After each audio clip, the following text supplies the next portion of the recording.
الرحمن الرحیم۔ میں ہوں ڈاکٹر سید نوید۔ آج ہم آپ کو فالج کے مرض کے حوالے سے ہومیوپیتھک ادویات کا بتائیں گے۔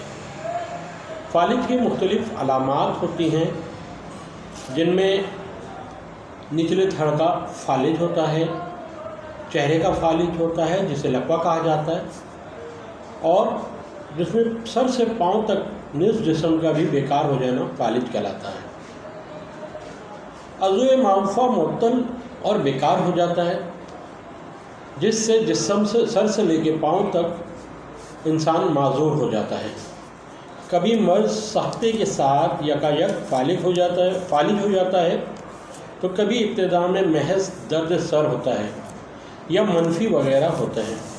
اس کے بعد اچانک فالج کا حملہ ہو جاتا ہے، جس سے معافہ کی جانب ہاتھ پاؤں یا بالکل بیکار ہو جاتے ہیں، ہوش و حواس میں فرق پڑ جاتا ہے، انسان بہکی سی باتیں کرنے لگتا ہے۔ اس کے اسباب کچھ بھی ہو سکتے ہیں۔ مریض کے ساتھ ایسا ہوتا ہے کہ یا تو وہ سکتے میں چلے جاتا ہے، اس کے اندر مرگی کی کیفیت ہو جاتی ہے، آتش کی یا اعصابی کمزوری کی وجہ سے یا ریڑھ کی ہڈی میں چوٹ لگنے کی وجہ سے بھی حرام مغز کا معاف کم ہو جاتا ہے۔ اس کے حوالے سے جو ہم ہومیوپیتھک کی ادویات دیتے ہیں، اس میں سب سے بہترین دوا کوسیکم 3x لی جائے، جیسمیم 3x لی جائے، کالیفوس اور زنکم میٹ کا استعمال کیا جائے۔ مرض کو بڑھنے نہ دیا جائے، فوری طور پہ کسی قابل ڈاکٹر سے رجوع کیا جائے، اور مریض کے ذمہ دار یا گھر والے ہرگز اپنی مرضی سے ان دواؤں کا استعمال اس کو نہ کریں، بلکہ کسی ڈاکٹر سے رجوع کر کے اس کو دکھائیں تاکہ یہ دوائیں دی جائیں تو وہ مرض جلد سے جلد ٹھیک ہو سکے۔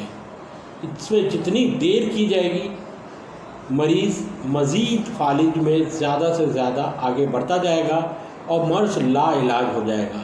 تو اس لیے ضروری ہے کہ اس مرض میں فوری طور پر ڈاکٹر سے رجوع کر کے اس کی دوائیں اسٹارٹ کی جائیں تاکہ مریض صحت۔ یہ بات بھی بہت ضروری ہے کہ گردن کے پہلے مہرے سے لے کے اگر تیسرے مہرے تک یہ فوراً فالج کا اثر پہنچ گیا تو اس کا دماغ معاف ہو جائے گا اور مریض انتقال کر سکتا ہے۔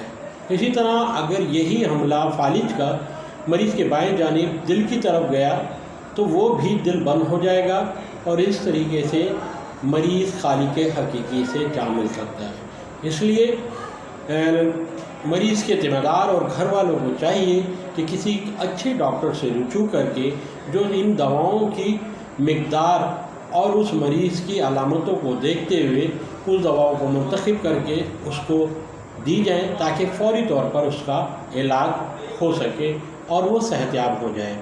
تو بس اس کے لیے یہی خیال کرنا ہے کہ فوری طور پر اس مریض کا علاج کروایا جائے، کسی بھی ڈاکٹر کو دکھلا کے، اور دواؤں کو شروع کیا جائے۔